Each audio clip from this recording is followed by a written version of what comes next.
Hi guys, ഇന്നത്തെ വീഡിയോയിൽ നമ്മൾ നോക്കാൻ പോകുന്നത് എങ്ങനെ നമുക്കൊരു ഫൗണ്ടേഷൻ സ്റ്റിച്ച് എങ്ങനെ നമുക്ക് റിപ്പീറ്റ് ചെയ്യാം, എങ്ങനെ നമുക്ക് ബേസിക്കലി നമ്മുടെ ഒരു പാറ്റേൺ കിട്ടിക്കഴിഞ്ഞാൽ അതിൽ വരുന്ന ചെറിയ ചെറിയ ചെറിയ ടേംസ് നമ്മൾ കഴിഞ്ഞ 2 വീഡിയോയിൽ അതൊക്കെ നോക്കിയിരുന്നു. പക്ഷെ അതിൽ നിന്ന് മിസ്സായ അല്ലെങ്കിൽ അതിൽ ഉൾപ്പെടാത്ത കുറച്ച് ടേംസ് ആണ് യൂഷ്വലി കോമൺ ആയിട്ട് വരുന്ന ടേംസ് ആണ് നമ്മളിന്ന് നോക്കാൻ പോകുന്നത്. ഓക്കെ, അതിൽ ഫസ്റ്റ് വൺ ടേണിംഗ് ചെയിൻ ആണ്. ടേണിംഗ് ചെയിൻ എന്ന് വെച്ച് കഴിഞ്ഞാൽ വേറൊന്നുമല്ല, നമ്മുടെ ഹൈറ്റ് ഡിസൈഡ് ചെയ്യുന്നത്. അതായത് നമ്മൾ ആദ്യത്തെ വീഡിയോ മുതൽ പറയുന്നുണ്ട് ഡബിൾ ക്രോഷ്യ എന്ന് പറയുന്നത് 1 ചെയിൻ ആണ്.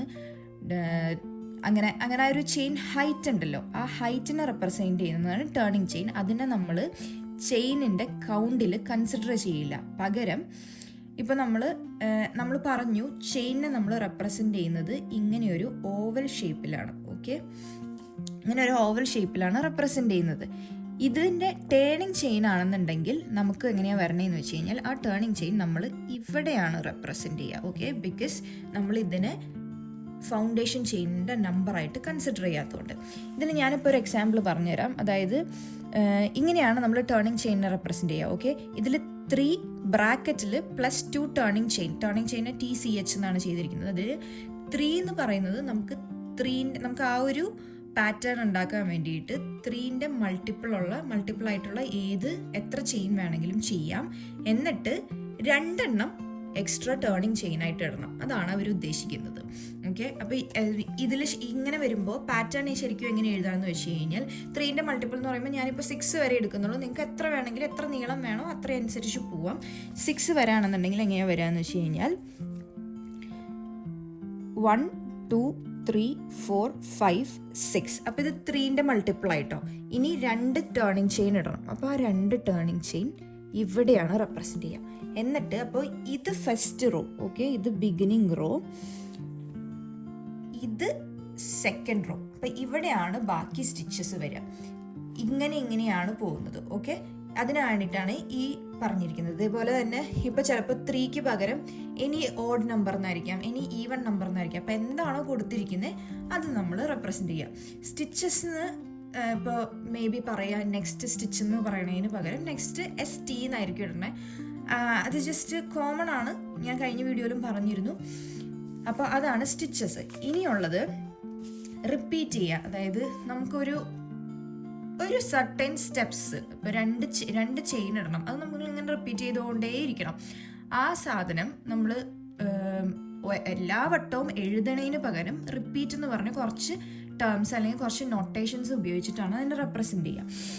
അതെന്തൊക്കെയാണെന്നാണ് നമ്മൾ നോക്കാൻ പോകുന്നത്. അതിലിപ്പോൾ റിമൈനിങ് എന്ന് പറഞ്ഞു കഴിയുമ്പോൾ റെം എന്നാണ് അതിനെ റെപ്രസെൻറ്റ് ചെയ്തത്. അതായത് അത്രയും സ്റ്റിച്ചസ് ബാക്കിയുള്ള റിമൈനിങ് ചെയിൻ സ്റ്റിച്ചസിലോട്ട് അത്രയും സ്റ്റെപ്സ് നമ്മൾ ബാക്കിയുള്ള റിമൈനിങ് സ്റ്റിച്ചസ് വരെ ചെയ്യണം, എല്ലാത്തിലും ചെയ്യണം എന്നുള്ളത് റെപ്രസെൻറ്റ് ചെയ്യാനാണ്.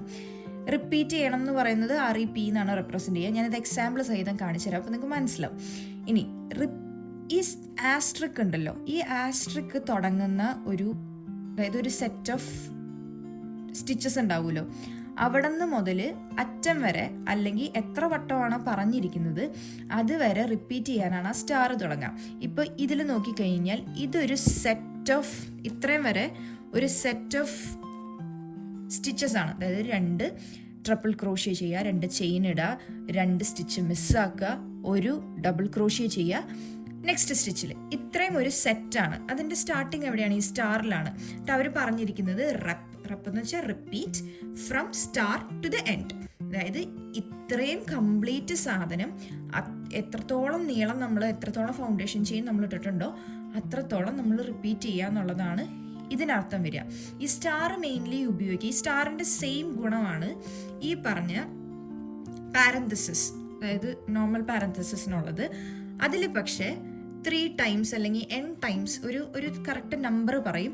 പിന്നെ ഇത് കണ്ടോ, ഇതിപ്പോൾ നിങ്ങൾ നോക്കിക്കഴിഞ്ഞ് കഴിഞ്ഞാൽ ചെറിയ സ്റ്റെപ്സ് ആണ്. അതായത് 2 സ്റ്റിച്ചസേ ഉള്ളൂ. ഇതിൽ പക്ഷേ കുറച്ചും കൂടെ കൂടുതലുണ്ട്. അപ്പോൾ ഇതിൻ്റെ 2ൻ്റെയും വ്യത്യാസം എന്താണെന്ന് വെച്ച് കഴിഞ്ഞാൽ നമ്മൾ സ്റ്റാർ ഉപയോഗിക്കുന്നത് കുറച്ചും കൂടെ നീളമുള്ള സ്റ്റെപ്സ് ചെയ്യാനും നീളമുള്ള റിപ്പീറ്റ്സ് ചെയ്യാനും, ഇത് ഉപയോഗിക്കുന്നത് ചെറിയ റിപ്പീറ്റ്സ് ചെയ്യാനും. ഇപ്പോൾ ഇനി വരുന്നത് ഈ സ്ക്വയർ ബ്രാക്കറ്റാണ്. ബിഗിനിങ്ങിലോട്ട് നമുക്ക് വരാം. സ്ക്വയർ ബ്രാക്കറ്റ് എങ്ങനെയാണെന്ന് വെച്ച് കഴിഞ്ഞാൽ ഇപ്പോൾ നമുക്ക് ഇതിൻ്റെ ഉള്ളിൽ തന്നെ ഈ ഒരു വലിയ റിപ്പീറ്റിൻ്റെ ഉള്ളിൽ തന്നെ നമുക്ക് വേറൊരു റിപ്പീറ്റ് വന്നു എന്ന് വിചാരിക്കും. അപ്പോൾ നമ്മൾ ജസ്റ്റ് ഇതിനെ സ്ക്വയർ ബ്രാക്കറ്റിൽ ഇട്ടിട്ട് ഇത് ചിലപ്പോൾ 3 ടൈംസ് ആയിരിക്കും. ഓക്കെ, അങ്ങനെ റിപ്പീറ്റ് ചെയ്യാൻ. അപ്പോൾ ഇത് ശരിക്കും എങ്ങനെ ചെയ്യേണ്ടതെന്ന് വെച്ച് കഴിഞ്ഞാൽ ശരിക്കും നമ്മൾ ഒരു സ്റ്റാർ ഇട്ടിട്ട് വെറുതെ എഴുതുകയാണെന്നുണ്ടെങ്കിൽ 2TR 2CH miss 2 stitches 1 DC in next stitch, പിന്നെയും എഴുതണം miss 2 stitches 1 DC in next stitch, ഒരു വട്ടം കൂടെ എഴുതണം miss 2 stitches 1 DC in next stitch. അങ്ങനെ എഴുതുന്നതിന് പകരമായിട്ട് ഇതിനെ കംപ്ലീറ്റ് ഒരു പെയർ ആക്കിയിട്ട് 3 ടൈംസ് എന്ന് എഴുതി വെച്ച് കഴിഞ്ഞാൽ നമുക്ക് ഈ പാരന്തസിസ് ഉപയോഗിച്ച് കഴിഞ്ഞാൽ നമുക്കത് ഷോർട്ടർ ആക്കാം. അതിന് വേണ്ടിയിട്ടാണ് നമ്മൾ ഇത് ഉപയോഗിക്കുന്നത്. ഇനി ബിഗിനിങ് എന്ന് പറയുന്നത് നമ്മൾ സ്റ്റിച്ച് എവിടെയാണോ തുടങ്ങുന്നത്, അതായത് ഇപ്പോൾ ഞാനിവിടെ നേരത്തെ കാണിച്ച ഈ എക്സാമ്പിളിൽ ഈ 1 എന്ന് എഴുതിയിട്ടുണ്ടല്ലോ, ഇതിന് പകരം ബിഗിനിങ് എന്ന് എഴുതാം. ഓക്കെ, ഈ ബിഗിനിങ് പോലെ തന്നെ ഉള്ളതാണ് എൻഡ് എന്നുള്ളത്. ഈ എൻഡാണ് ഞാൻ ഇവിടെ എഴുതി വെച്ചിരിക്കുന്നത്. ഇത് repeat from star to the end. ആ സ്റ്റിച്ചിൻ്റെ അറ്റം വരെ അല്ലെങ്കിൽ ആ നീളത്തിൻ്റെ അറ്റം വരെ ചെയ്യാൻ വേണ്ടിയിട്ടാണ് ആ എൻഡ് ഉപയോഗിക്കുക. അപ്പോൾ beginning and end simple terms ആണ്, അതുകൊണ്ട് ഞാൻ അതിനെ കൂടുതൽ എക്സ്പ്ലെയിൻ ചെയ്യുന്നില്ല. അപ്പോൾ ഇത്രയാണ് ഒരു ബേസിക്കായിട്ട് നമുക്കൊരു പാറ്റേൺ കിട്ടിക്കഴിഞ്ഞാൽ എങ്ങനെ റീഡ് ചെയ്യാം. അത് റീഡ് ചെയ്ത് മാത്രം, അതായത് നമുക്കിപ്പോൾ ഒരു ബുക്ക് കിട്ടിക്കഴിഞ്ഞാൽ, നമുക്കൊരു പാറ്റേൺ കിട്ടിക്കഴിഞ്ഞാൽ റീഡ് ചെയ്ത് മാത്രം എങ്ങനെ ഒരു പ്രൊജക്റ്റ് ചെയ്യാം എന്ന് പഠിക്കാൻ വേണ്ടിയിട്ട് ബേസിക്കായിട്ട് ഇത്രയും കാര്യങ്ങൾ മതി. വീഡിയോ ഇഷ്ടപ്പെട്ടുന്നുണ്ടെങ്കിൽ ലൈക്ക് ചെയ്യുക. എന്തെങ്കിലും ഡൗട്ട് ഉണ്ടെന്നുണ്ടെങ്കിൽ താഴെ ചോദിക്കുക, കമൻറ്റ് ചെയ്യുക. ഞാൻ കമൻറ്റ്സ് എല്ലാം വായിക്കുന്നുണ്ട്. അപ്പോൾ അത്രയേ ഉള്ളൂ. Thanks for watching.